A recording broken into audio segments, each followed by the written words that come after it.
Bueno, entonces, arrancamos tomando algunas cosas que quedaron en el tintero de la vez pasada. Me alegro que haya llegado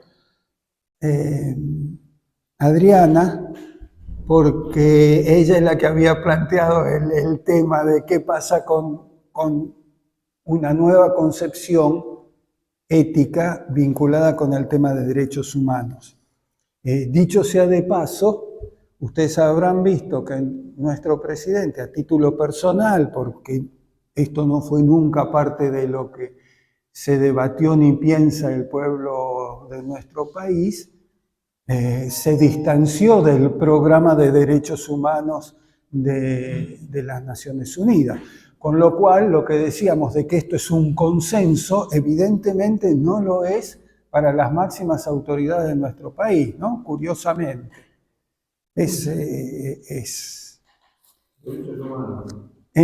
Sí, porque la agenda para el 2035 es básicamente una enunciación de la aplicación de ciertos derechos humanos en situaciones concretas.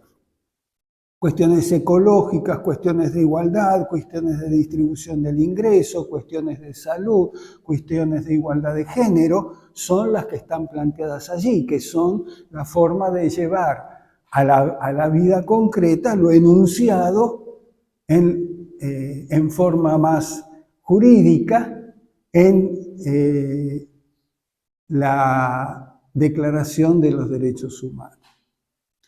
Tomando esa perspectiva, han aparecido unas nuevas formas de plantear la cuestión jurídica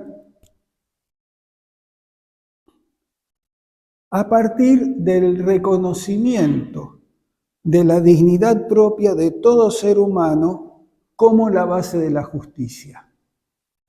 En términos teológicos, la cuestión que nosotros planteamos es justamente el tema de la dignidad, ¿no? Que ya es la dignidad, ya que todo ser humano, y esto es wesleyano, todo ser humano, no importa lo corrupta que esté debido al pecado, no deja de ser imagen de Dios desde la creación.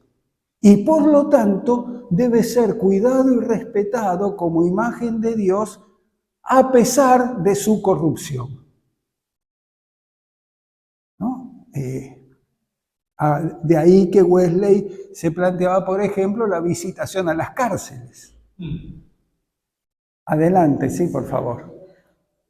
¿No? Como parte justamente del reconocimiento de que hay una dignidad que puede ser rescatada, que está perdida, pero que puede ser rescatada a partir de la cruz de Cristo.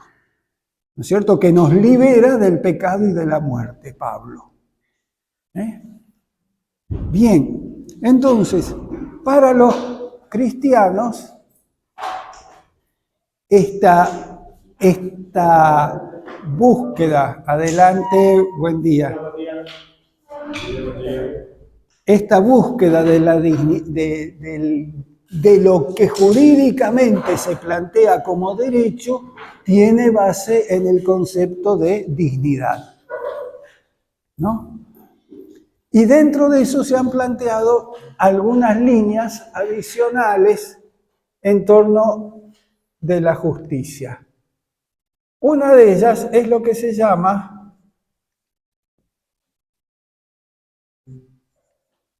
justicia transicional. ¿Qué quiere decir esto de justicia transicional?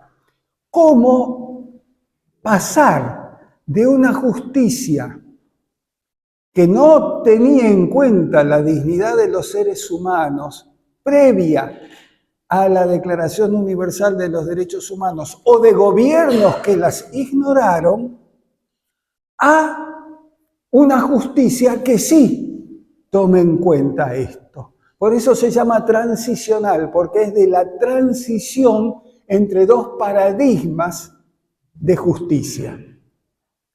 Esto, por ejemplo, se considera justicia transicional todo el tema de los juicios de lesa humanidad que se están haciendo en Argentina, que tiene que ver con la reparación de la víctima.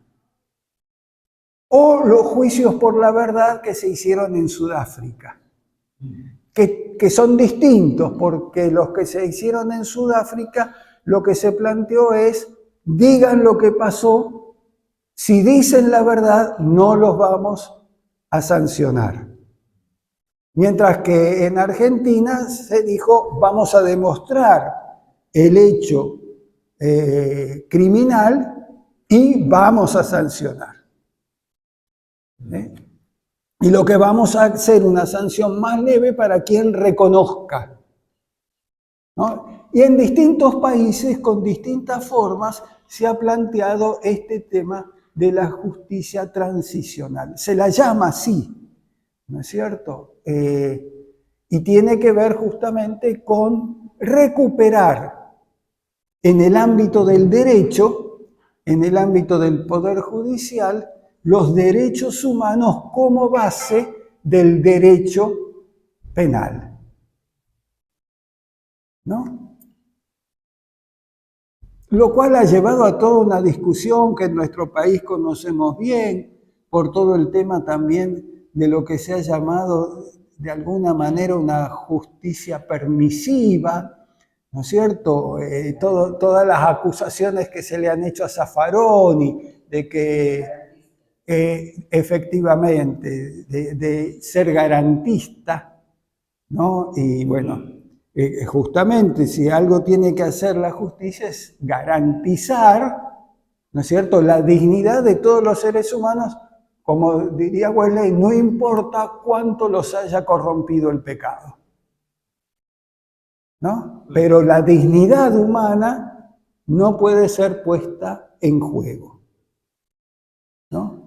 De ahí la abolición de la pena de muerte, lo condenado que es la tortura. Por ejemplo, una de las primeras cosas que aparece en la justicia transicional es que se han aumentado enormemente las penas por tortura, porque justamente la tortura es la mayor afrenta a la dignidad humana del torturado y del torturador, porque alguien que se goza haciendo sufrir a otros, ¿no es cierto?, es que evidentemente su condición humana está mucho más corrompida que la del torturado, ¿no? Otro elemento que se ha planteado en este nuevo paradigma de justicia, perdón, estoy con el rojo acá, es lo que se llama la justicia suplementaria.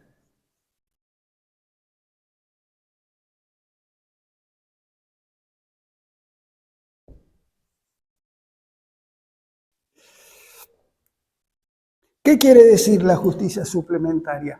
Que a las formas, perdón por la reduplicación, por las formas formales de la justicia se agregan modos menos formales, no informales, pero sí menos formales. Bienvenida, bienvenidos. ¿Qué quiero decir con modos menos formales? Por ejemplo, la mediación.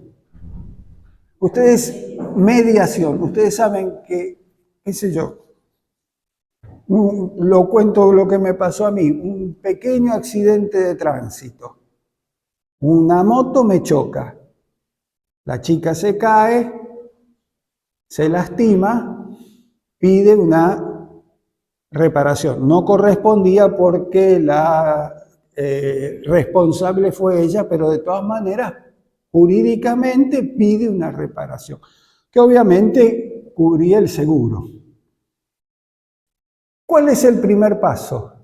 Nos llaman a ella y su abogado, a mí y la abogada del seguro, para una mediación, para ver si encontramos un punto de acuerdo antes de llegar a la instancia formal jurídica.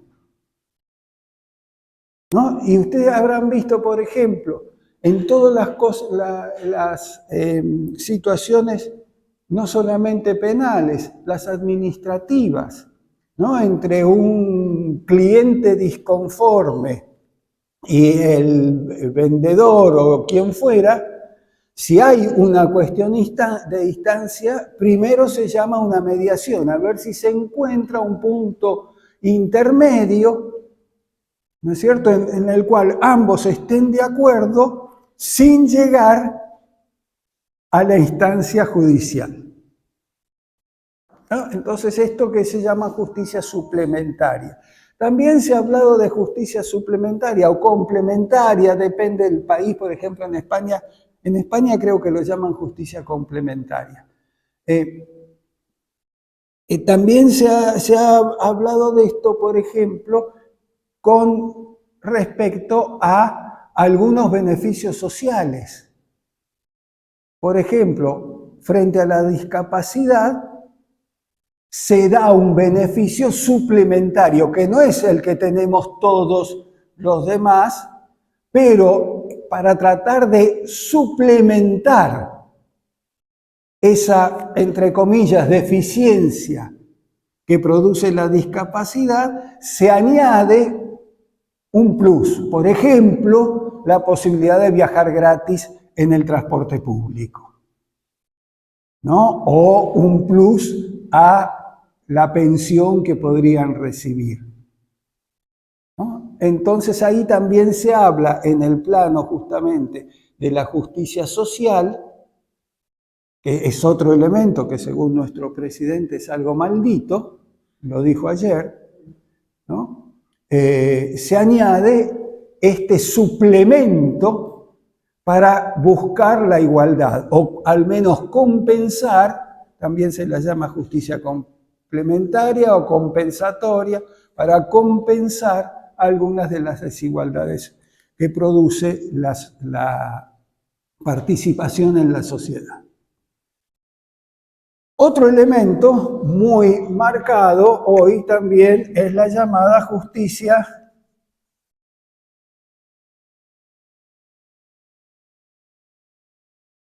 de género, que uno podría decir que es parte de esta justicia transicional, aunque tiene una particularidad, no es exactamente lo mismo. ¿Por qué? Porque es reconocer que a lo largo de los siglos las sociedades patriarcales han tratado en forma desigual las personas de distintos géneros, ¿no es cierto? Entonces lo que busca la justicia de género es compensar esa desigualdad culturalmente estructurada.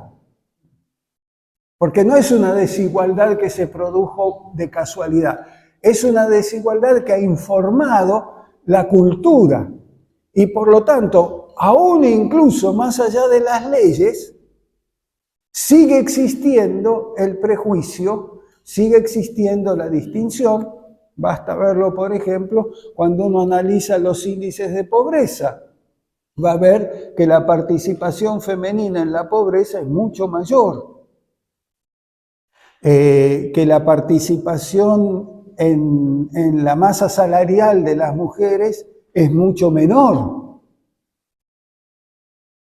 Ambas cosas se explican claramente, ¿no es cierto? Lo mismo que la participación de las mujeres en, por ejemplo, los niveles gerenciales de las grandes empresas.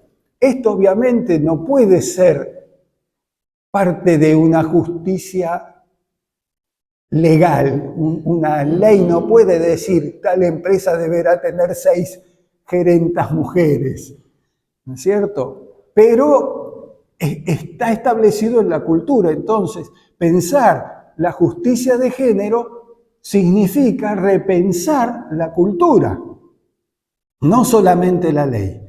Aunque a través de la ley sí algunas cosas se pueden hacer. Por ejemplo, condenar el femicidio de una manera distinta que la del homicidio simple, ¿no? Entonces, algunas cuestiones relativas a la justicia de género toman lugar en el ámbito legal, pero muchas otras deben ser elaboradas desde el ámbito cultural. Algunos plantean que junto con la justicia de género, aunque esto todavía no ha tomado un estatus realmente significativo, pero para la mayoría de los que estamos acá sería muy importante lo que se llama justicia generacional. ¿Cómo tratamos a los ancianos? ¿No? Yo ya tengo más de 75 años, estoy viviendo suplementariamente, porque la esperanza de vida para los varones en Argentina es inferior a los 75 años, 74 años y algo. Así que yo ya le estoy robando 1 año y medio a algún otro congénera, y no digamos lo que está robando Raúl.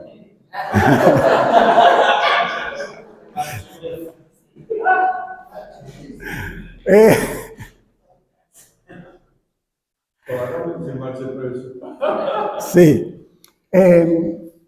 Pero algunas de esas cuestiones empiezan a aparecer no tanto con los derechos de la ancianidad, sino con los derechos de la niñez.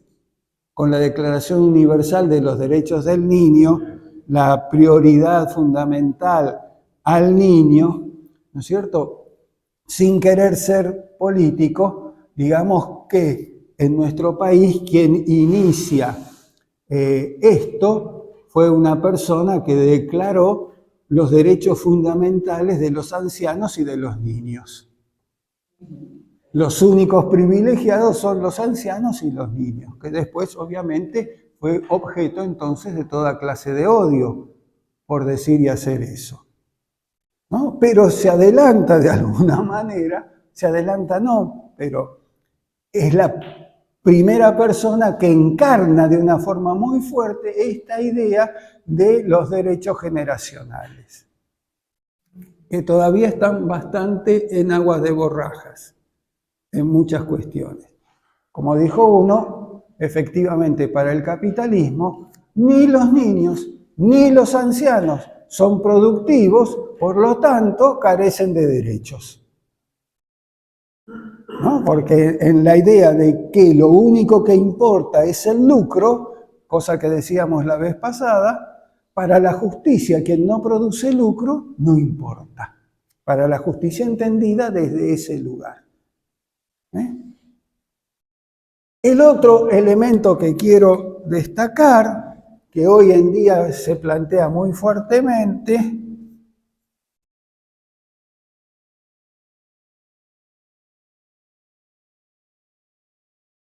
es la justicia intercultural,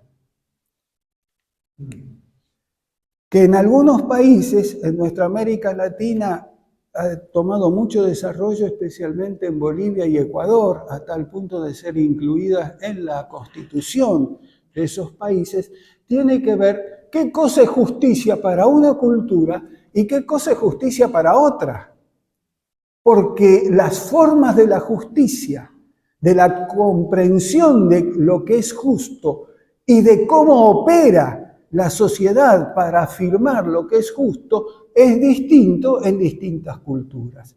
Y en nuestro continente, la supervivencia al genocidio originario de las culturas indígenas plantea este problema, especialmente en países como Bolivia, México, Ecuador, Guatemala, donde la mayor parte de la población sigue siendo fundamentalmente, si no la mayor parte, por lo menos una parte muy significativa, sigue siendo indígena. En nuestro país esto aparece en algunos espacios provinciales donde hay una fuerte presencia indígena. En el Chaco, en Salta, en Jujuy, en Neuquén, Río Negro, Chubut, Santa Cruz, donde la presencia indígena sigue siendo fuerte. Y ustedes habrán escuchado muchos discursos en contra de esta idea de justicia intercultural.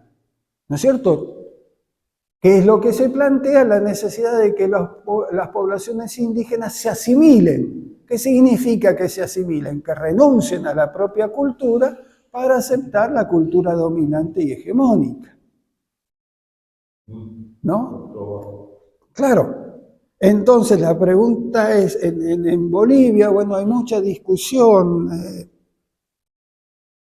han salido algunos libros ahora muy interesantes, Silvia Rivera Cazucanqui, si no me equivoco, ha hecho todo un trabajo muy importante sobre este tema, con algunas críticas también a cómo se implementa la justicia intercultural allí donde se implementa. Porque hay distintas posiciones. Bueno, no voy a entrar en todo eso porque me llevaría toda la mañana. Es un tema que a mí me apasiona. Y las distintas modalidades, si la justicia indígena debe ser complementaria de la justicia del Poder Judicial constitucional, si debe ser alternativa, si los pueblos indígenas tienen derecho a juzgar por su propia justicia independientemente, y hasta qué niveles de crímenes. Porque hay cosas que para la justicia blanca son crímenes y no lo son en las culturas indígenas, y viceversa. Hay cosas que para las culturas indígenas son crímenes terribles, mientras que no lo son para la cultura blanca, digamos así, ¿no? Que tienen que ver justamente con los compromisos y deberes sociales, ¿no? Que tienen que ver con el hecho de que la cultura occidental, especialmente en los últimos 2 siglos, se ha planteado a partir de los derechos del individuo, mientras que en las culturas de los pueblos originarios predomina el derecho de la comunidad, ¿no? Entonces, todo el tema de esa tensión aparece en una discusión jurídica sobre el tema de la justicia intercultural. Y el último que voy a agregar acá, que no lo había mencionado la vez pasada, en el apuro me olvidé de mencionarlo, es la justicia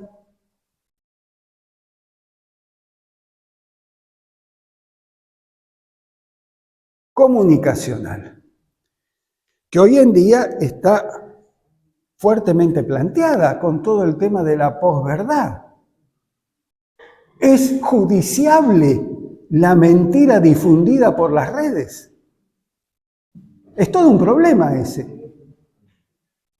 ¿no es cierto? Mucho más cuando esa posverdad se transforma, además, invade o contagia el aparato judicial con el llamado lawfare, ¿no? Los juicios ficticios, que algo yo ya mencioné al pasar, en donde un fiscal actúa de oficio a partir de noticias falsas difundidas por los medios de comunicación. ¿Cuán judiciables son? Ahora tenemos todo un caso en Brasil, cuando la justicia brasileña decide limitar la acción de la red social X, antes Twitter, por haber difundido noticias falsas y por haber colaborado con el alzamiento anticonstitucional de enero del año pasado. ¿No es cierto? Entonces, todas estas cuestiones aparecen. Donde hay una desigualdad en la comunicación, una asimetría comunicacional, y esto ha tenido, por ejemplo, toda una evolución, porque ni bien aparecieron las redes sociales, se planteó, alguien dijo, esto es un avance en la justicia comunicacional porque todos podemos difundir nuestras noticias, etcétera, etcétera. Con el desarrollo del tiempo, cuando se vio cómo ciertos aparatos tecnológicos se apropiaban, tecnológicos y económicos, se apropiaban de las redes sociales para difundir estas cosas y de alguna manera opacaban o desmentían la posibilidad de una comunicación igualitaria. ¿No? Con toda la importancia de la comunicación y de la construcción cultural en el mundo de hoy,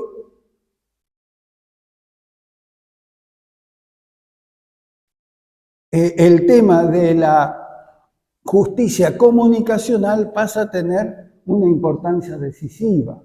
Hace algunos años atrás, un filósofo alemán, uno de los herederos de la llamada Escuela de Frankfurt, Jürgen Habermas, había planteado el tema de la comunicación y el diálogo como parte de la construcción de igualdad. Y esto evidentemente con los problemas que ha generado la desigualdad comunicacional, el diálogo entre iguales es imposible.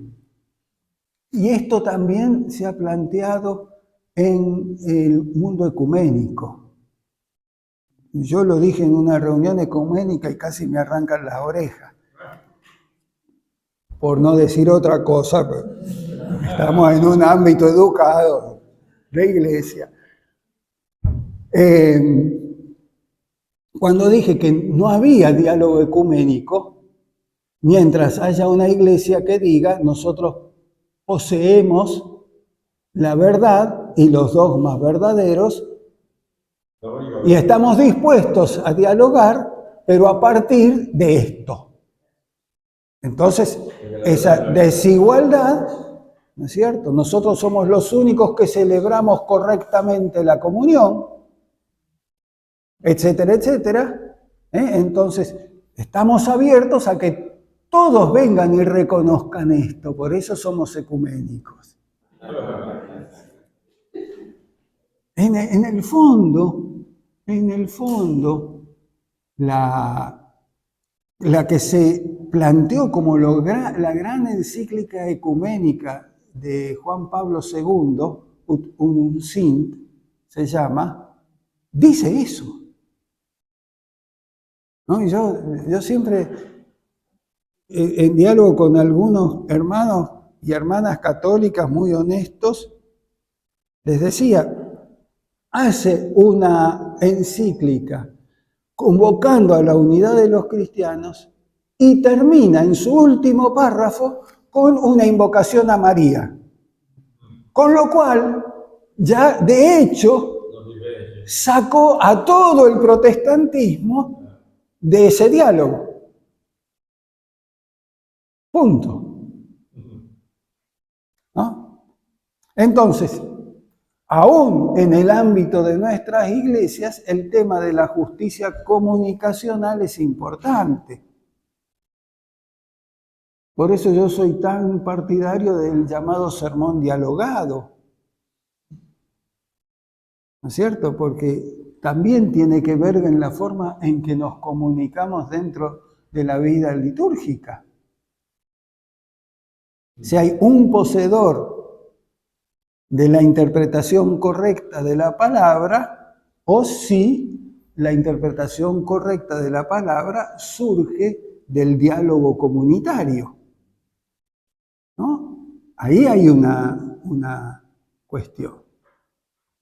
Bien, quería yo terminar con toda la cuestión terminar no, pero dejar por lo menos enunciada, porque cada una de estas cosas, como ustedes sabrán o podrán imaginar, nos lleva cientos de libros. Sí. ¿Qué hay de la justicia ambiental dentro de este? Sí, habría que agregar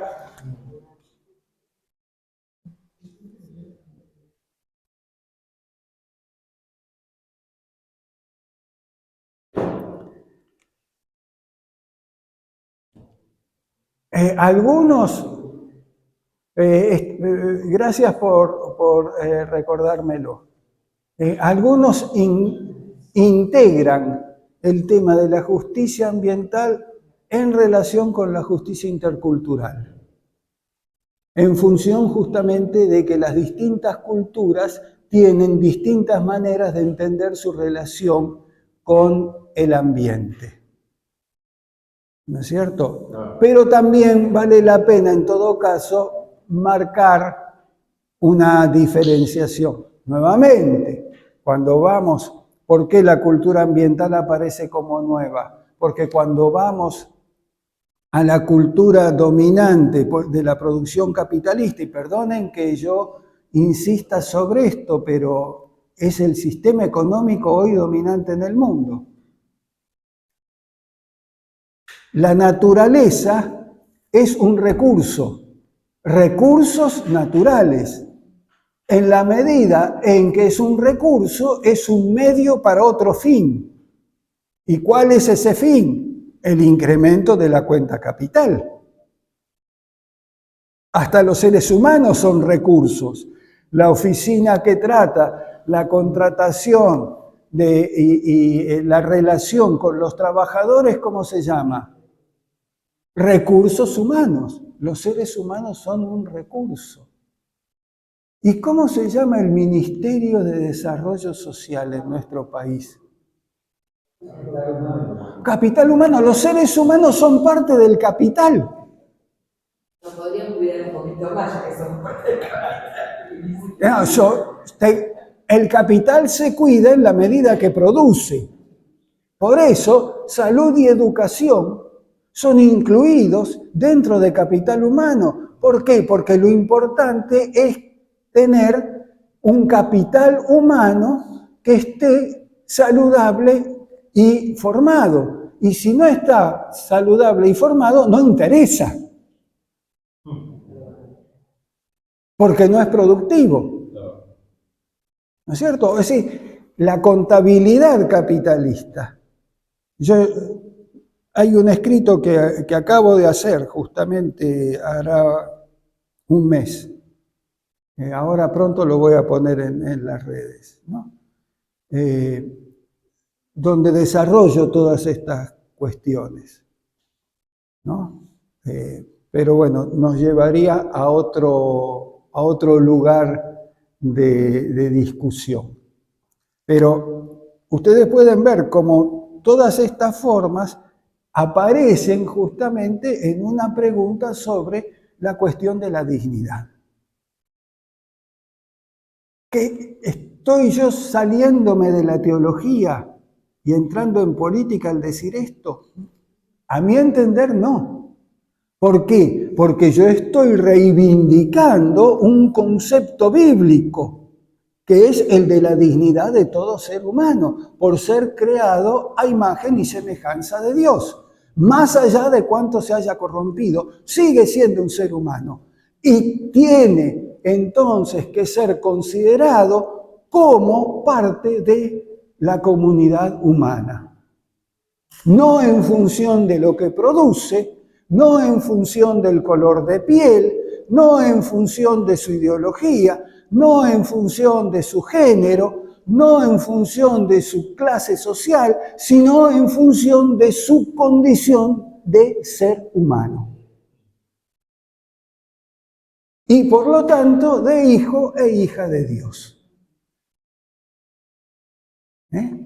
Sí. No, ese es un tema que a mí me parece, por otra situación, por otras cosas que han pasado en otros momentos, me ha llevado a pensar en esto, que me parece que, no sé si en las iglesias, digo por decir, un ámbito donde deberíamos, me parece que tendríamos que tener más clara esta relación entre cosas que han significado avances, digamos, culturales en el mundo, y el origen que en definitiva, como haya sido, tiene que ver con algo que ha permeado de la fe que profesamos, ¿no? A veces decimos cómo incidir, qué sé yo, hay gente que se vuelve loca viendo la incidencia, como así digo, y hay cosas que las tenemos ahí porque de alguna manera a partir de siglos hay cosas que han ido pasando al tejido cultural y de construcción de valores que se han ido compartiendo y que de pronto la gente después lo ve en una pancarta política, entonces dice, es político, es partidario. Y en realidad en el origen no lo es y a veces se nos pierde y me parece que perdemos como cristianos el poder valorar que eso viene de nuestra fe, más allá de que después a lo mejor haya partidos políticos que lo tomen como una causa, ¿no? Y que, bueno, también tendríamos que saber reconocer, nos guste o no nos guste el partido en cuestión, decir, bueno, pero mira, en esto estamos cerca en el pensamiento porque están peleando por algo que en definitiva nosotros profesamos desde la fe. ¿Se entiende lo que digo? Sí, claramente. Claro. Sin ser yo un fanático del Papa Francisco, digo, la polémica entre Francisco y el gobierno que tenemos hoy tiene que ver con eso. Francisco enuncia verdades evangélicas y los otros lo toman como agresiones políticas. ¿No? Lo dijo la vez pasada el cura en un reportaje a, ¿cómo es que se llama el padre Paco? Sí, lo dijo. ¿Es política? Sí es política, pero no es política partidaria, es política evangélica. ¿No es cierto? Es decir, por eso yo decía la vez pasada, como les comenté en una entrevista, cualquiera que lea el Sermón del Monte sabe que hay cosas en ciertas plataformas políticas que jamás podrá aceptar y jamás podrá decir que que quien las encarna es un emisario de las fuerzas del cielo. Porque las fuerzas del cielo que nosotros reconocemos vienen especialmente en la encarnación de Jesús, dijeron todo lo contrario. ¿No? Pero entonces, ¿qué nos estamos metiendo en política? Inevitablemente el Evangelio tiene consecuencias en el ámbito político porque es un mensaje dirigido a la sociedad. Justamente uno de los problemas de nuestra fe es cuando se la ha querido tratar solamente como una cuestión interior, como un sentimiento del alma, que lo es, pero no solo eso. ¿No es cierto? Lo es. Nosotros sentimos la presencia de Cristo en nosotros.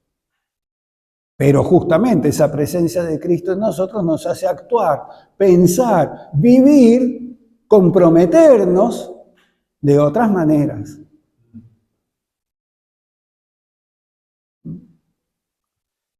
Vamos entonces, porque yo quiero siempre, justamente esto me introduce en la cuestión bíblica. Ya lo decía San Agustín, o si no quieren ponerle San Agustín de Hipona. Lo dejo librado a la teología de cada uno. En su libro La ciudad de Dios se plantea el tema de la justicia. Tiene un párrafo que mi viejo citaba muy frecuentemente, que se pregunta a Agustín, ¿qué es la justicia? Y entonces se plantea esto. Un Estado sin justicia, ¿qué es sino una banda de ladrones? Una banda de ladrones. ¿Y qué es una banda de ladrones sino un pequeño Estado sin justicia? Y entonces decía, muy bien le respondió un pirata capturado al rey Alejandro Magno. Cuando Alejandro le pregunta, ¿por qué azotas a los mares con tus crímenes, el pirata osadamente le responde, fíjense las formas sutiles que tiene Agustín, ¿no? Tendría que leerlo textualmente en latín directamente para que vean el manejo del idioma que tiene, pero no lo voy a hacer. No serviría de mucho, ¿no? Dice, osadamente el pirata le responde, porque yo azoto los mares con mi bajel, con mi botecito, me llaman pirata y malhechor. Pirata malhechor. Pirata y malhechor. Ahora tú invades países enteros y los saqueas con tus ejércitos y por eso te llaman rey.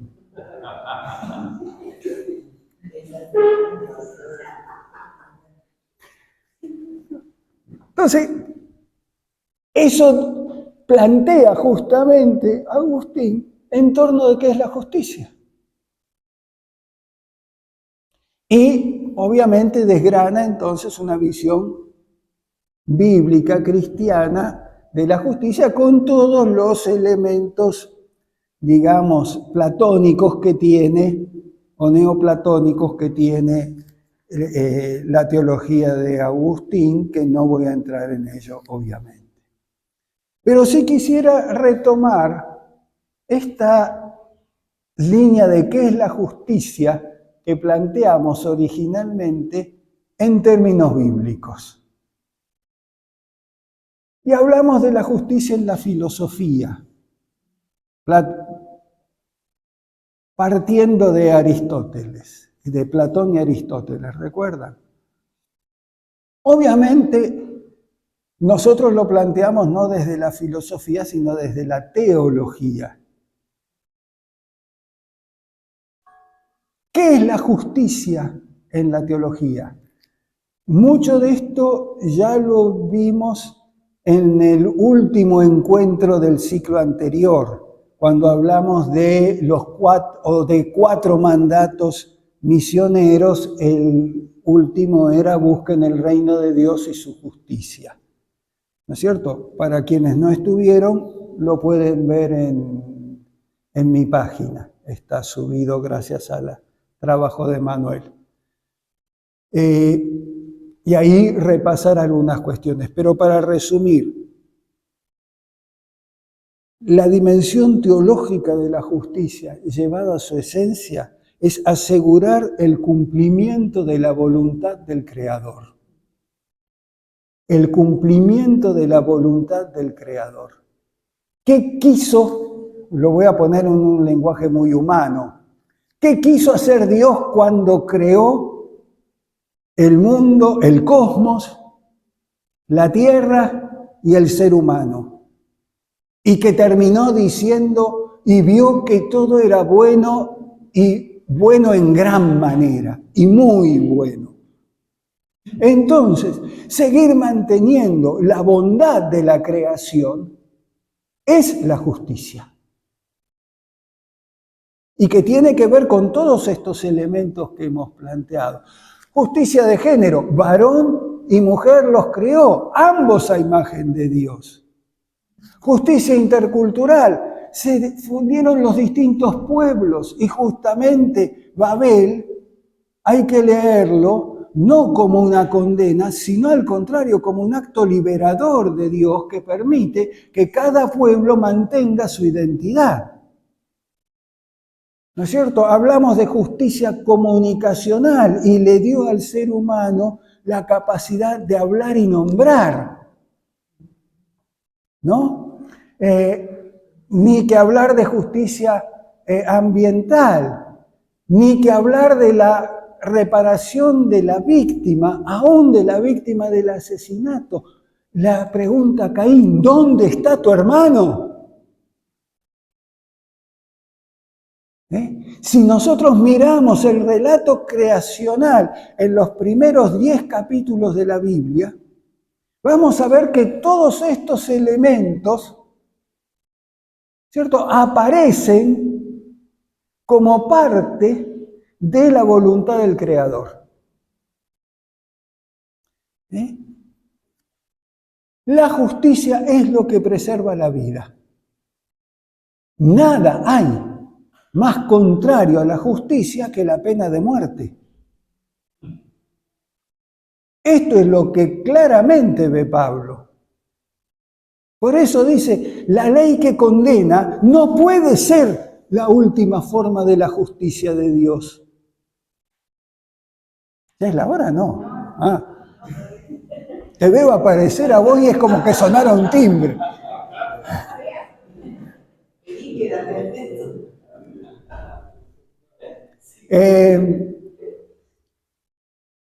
¿Qué estaba diciendo?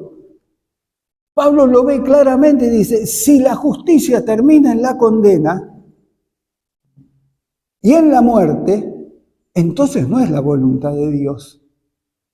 Por eso la justicia por la ley es insuficiente y es necesaria otra justicia, que es la justicia por la fe, donde lo que rige no es el castigo, sino la misericordia.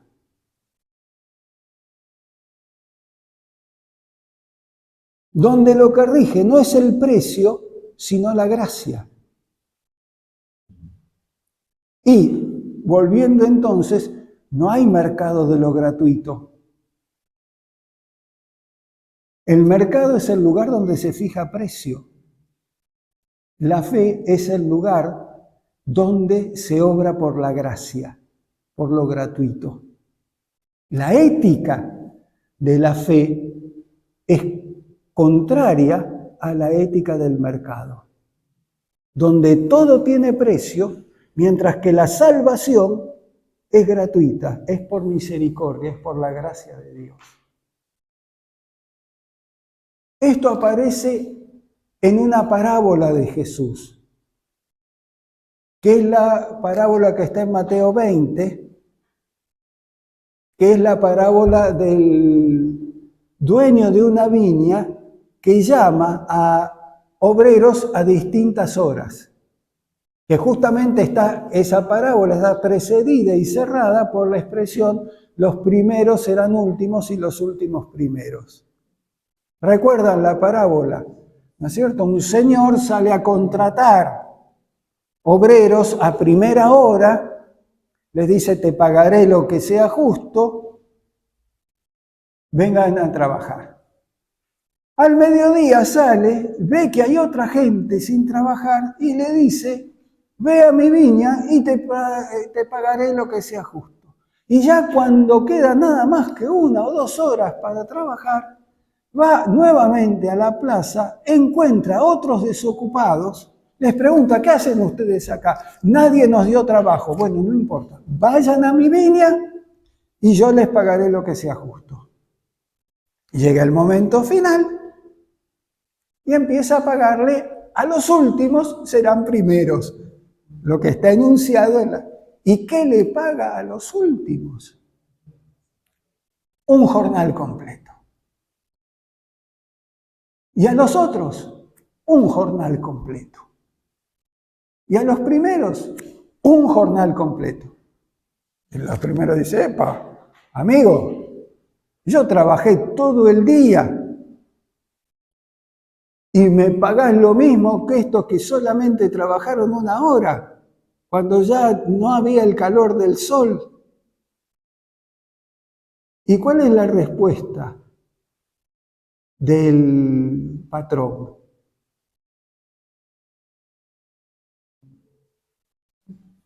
Amigo, te pagué lo que es justo, porque te contraté por esto y esto te pago. Te contraté por un jornal y esto te pago. Y traduzco textualmente, ¿es que acaso tus ojos son malos porque mi corazón es generoso?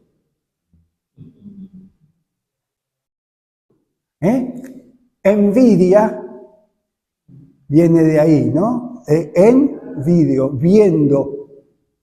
¿Es que estás envidioso porque mi corazón es generoso?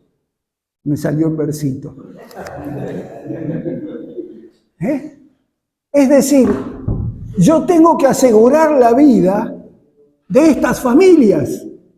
Si le pago lo que correspondería a una hora, esta familia, la familia de este trabajador, se muere de hambre. Porque un denario, que era el salario justo de un día, ¿a qué alcanzaba? Alimentar a una familia. El denario era el gasto de alimento de una familia. Para estar por arriba del nivel de indigencia, era necesario un denario por día. Entonces, si yo no quiero que ni los trabajadores del mediodía, ni los trabajadores de la tarde caigan en el nivel de indigencia, tengo que salirme de la justicia del mercado para hacer una justicia complementaria que asegure el alimento de todos. No lo hago por obligación, lo hago por gracia. ¿Significa esto que debemos ignorar la justicia que es por la ley? O sea, la justicia que dice al primer contratado te pago. No. El sistema para seguir andando necesita ciertas leyes y regulaciones. Porque si no, al día siguiente todo el mundo va a la última hora y no se hace cosecha. ¿No es cierto? Entonces es necesario. Por eso la posición que yo creo más adecuada para la fe cristiana en torno de la justicia social, de la justicia económica, estos dos elementos que hemos señalado allí, tienen que ver no con la existencia de un sistema, sino con la existencia de una pluralidad de sistemas. Que este es el problema. O tenemos un sistema de Estado donde el Estado lo cubre todo, que fracasó, porque el sistema soviético fracasó, o tenemos un sistema del mercado donde el mercado lo cubre todo, que fracasó, porque la mitad de la población del mundo subsiste en la pobreza. O sea, no llega a cumplir las condiciones que se necesitan para que haya una justicia entendida como respeto de la voluntad del Creador, como preservación de la vida. Como hay una injusticia comunicacional donde hay algunos que poseen el poder de comunicar, te dicen, el sistema de mercado se impone porque es bueno. Es bueno. A mí me enseñaron cuando cursé economía varios años atrás que la economía trata en una definición muy sencilla de la producción y distribución de bienes. ¿No? Acá tenemos un especialista que me podrá desmentir o es así. Bueno, el capitalismo fracasó. Porque logró la producción, pero no la distribución. Al contrario, la distribución es cada vez más recesiva. Esta semana tuvimos el informe de Oxfam que dice que 3.000 familias poseen el 13% del PBI mundial. En una población de 8.000 millones de habitantes. 3.000 familias. Que el 1% de la población mundial dispone del 95% de la riqueza y que el 20% más pobre no llega al 1% del Producto Bruto Mundial. Entonces, ¿triunfó o fracasó? Desde el punto de vista de lo que es la distribución, fracasó. No hay posibilidad de una distribución de la renta, para decirlo en términos económicos, no hay una posibilidad de distribución de la renta en tanto haya concentración del capital. Además no me acuerdo el año de corte. Un segundito, porque estaba pidiendo la palabra primero. La pregunta que tengo es la obligatoriedad en la Constitución Nacional o en las constituciones de Estados Unidos o en el mundo. No existe la obligatoriedad de una distribución de la riqueza equitativa cuando habla del bienestar general. Es decir, porque acá el punto en Argentina hoy es la regresividad del sistema impositivo que impide esta distribución de la riqueza, pero no es un delito de los funcionarios no acceder, prometer cosas que después no generan el bienestar general. Yo me pregunto, ese es el punto. El problema ¿es delito la distribución injusta de la riqueza en el mundo y en nuestro país?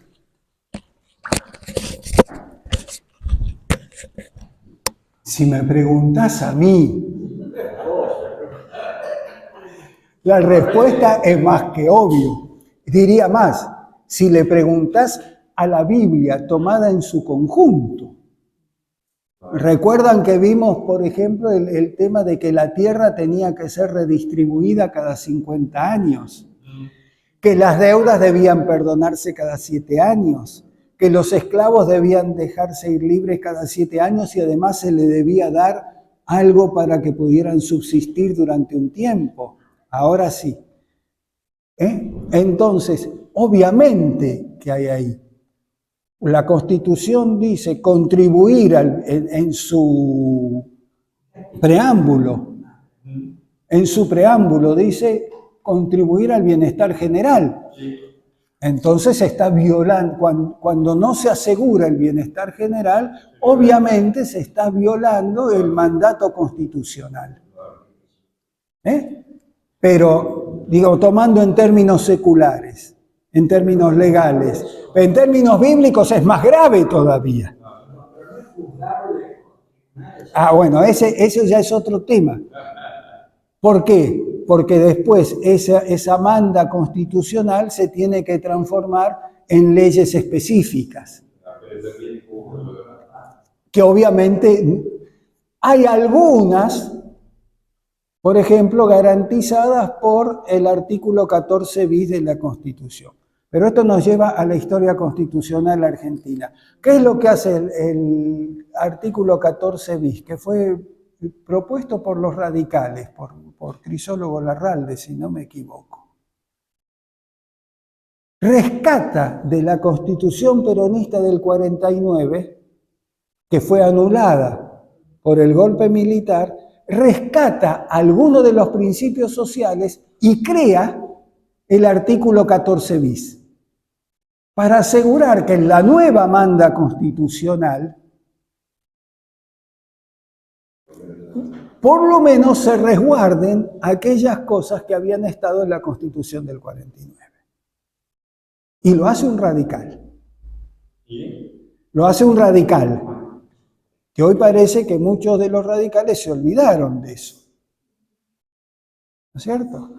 Entonces, ahí aparece el tema, pero ya me están metiendo en historia jurídica argentina, que no es mi especialidad, aunque tuve que estudiarla también en los cursos de antropología.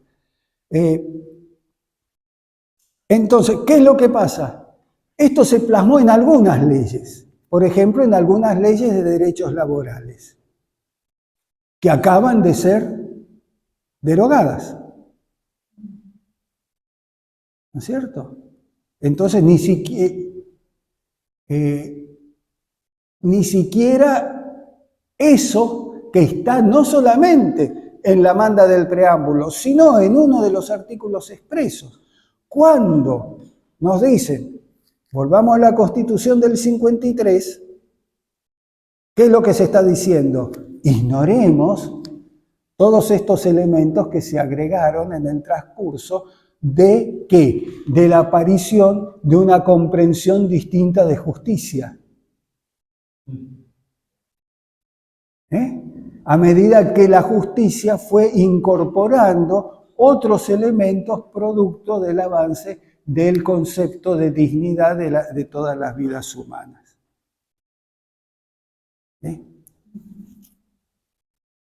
Quiero señalar, he hablado de las leyes.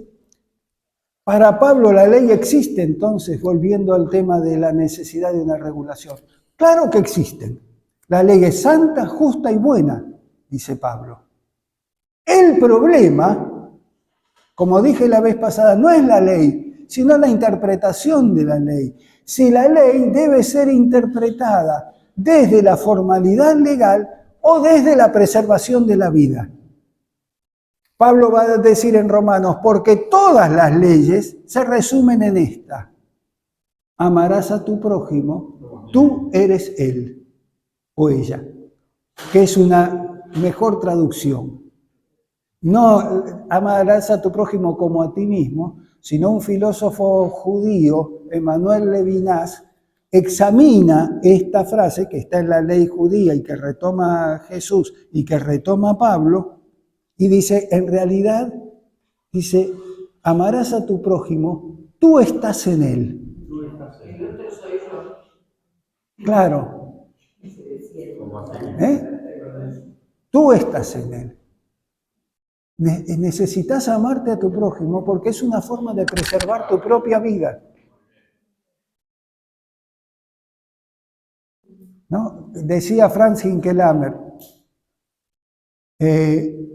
considerando que el mundo es redondo, si uno le pega un tiro al otro que lo traspasa, finalmente te está dando un tiro en la espalda a vos mismo.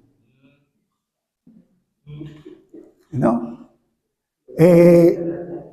Entonces, hay una dimensión profética que la encontramos en Isaías, la encontramos en Amós, la encontramos en los Salmos, acerca de que la justicia debe estar por sobre la ley. Y obviamente la encontramos en Jesús supinamente, no solamente como dicho, sino como práctica. La ley fue hecha para el ser humano y no el ser humano para la ley. Y entonces, si hay que privilegiar la vida sobre el sábado, la vida y la salud se privilegian sobre el sábado. Punto. Entonces el problema no es la ley, sino cuando la ley me oculta a mi prójimo concreto y real. Esto es lo que va a señalar Pablo. El problema no es la ley, sino cuando yo, a partir de decir, cumplí con la ley, me desentiendo de lo que le pasa a mi prójimo. Porque yo ya cumplí con la ley. Entonces, si mi prójimo se muere al costado desangrado, al costado del camino, yo vengo leyendo la ley y no necesito mirarlo. La parábola que llamamos del buen samaritano. Entonces alguien que no está mirando la ley, pero que está mirando el camino, lo ve desangrando y lo auxilia. Este es el prójimo. ¿No? Y finalmente, para no eludir nada, también hablamos de psicología y entonces sí quiero señalar lo que dije al principio y con esto terminamos esta serie. No sé si este año tendremos tiempo para algo más. Dependerá de ustedes, de la Junta y de lo que quieran. No olvidar el aspecto psicológico. ¿Se acuerdan que yo les dije que la psicología era el estudio del alma del ser humano y fue inaugurada por un teólogo, por Felipe de Melanchthon? ¿No? Y yo creo que el eje de la justicia psicológica la vamos a encontrar psicológica en sentido en esto, ¿no? De la unidad del cuerpo con el alma. La vamos a encontrar en un salmo. El Salmo 51:12, que muchas veces hasta lo hemos cantado. devuélveme el gozo de la salvación y un espíritu noble me sustente. Esta es la dimensión psicológica de la justicia. Cuando uno puede afirmarse, sentirse sostenido en el gozo de la salvación.